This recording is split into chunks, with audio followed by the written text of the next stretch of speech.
never look back. The Dow up about 6% for the month. It's in record territory now. Nasdaq up about 3%. S&P 500, a broader representation of markets. That's about 4%.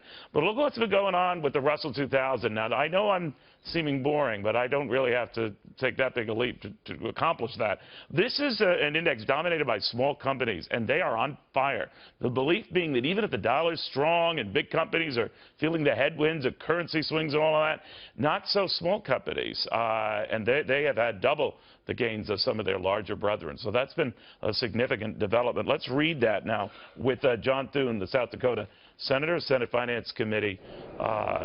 Overall, great read things on Capitol Hill and the Capitol that's going up at the corner of Wall and Broad. There does seem to be a connection, Senator, to the election of Donald Trump and what's been happening since. Do you buy that? Of course there is, Neil, and by the way, you're anything but boring.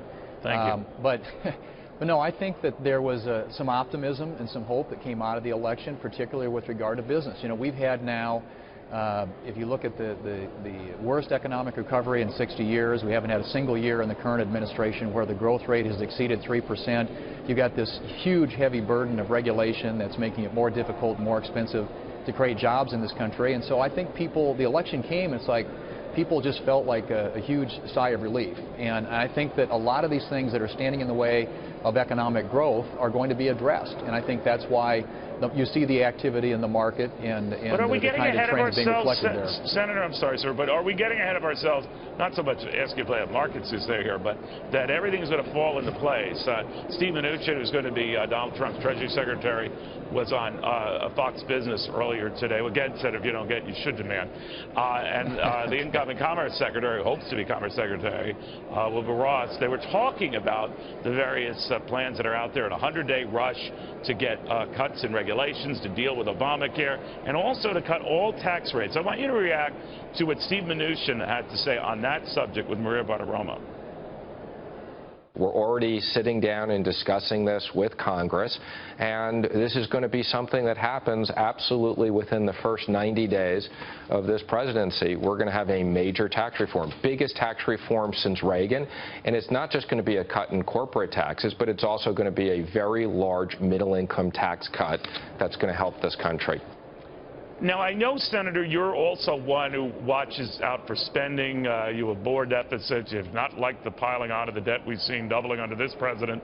At least short term, sir, it looks like we're going to dig into deeper deficits as we see. Hopefully, I'm sure the Trump people are arguing for a bang for the buck later on. But short term, I'm sure deficits could and likely will get worse, right?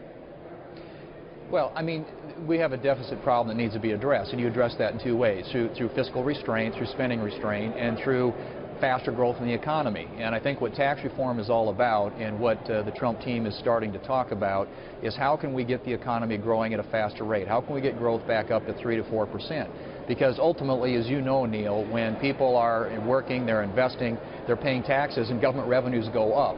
And so the objective of tax reform should be economic growth. Now, we have my colleagues on the other side, a lot of the Democrats think that tax reform ought to be about expanding and growing the government, generating more revenue. We think it ought to be about growing the economy. The economy is growing and expanding. You're going to see the deficit situation improve dramatically. And that's why this tax reform discussion that's going on is so critically important. But is it important to you, John Thune, coming right out the gate, to see those tax cuts and actually get all of that going, live with maybe deficits that might get a little worse in the short term before that dynamic accounting, whatever you want to call it, and the revenue you get from tax cuts, which is clear. Could you live with that?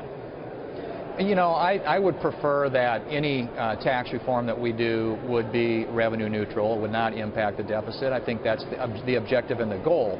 But remember, you're talking about a 10-year budget window. That's what we operate with. You're talking about a dynamic economy, and if you use macroeconomic or dynamic scoring, tax reform is going to change behavior out there. When behavior changes and you get more economic growth, you will see more revenue come in. So I think what we're going to be looking at is how these things play out, not only in the near term but in the long term, with the ultimate goal in all this is to get that growth rate back up to where it should be and get our economy healthy again. When it's healthy again, people are going to be working, wages are going to go up, and obviously tax revenues go up with that. Well put, Senator. Thank you. When you went into that macro thing, I thought you were trying to outdole me. You couldn't do that. Nobody can do that, No, Neil. no.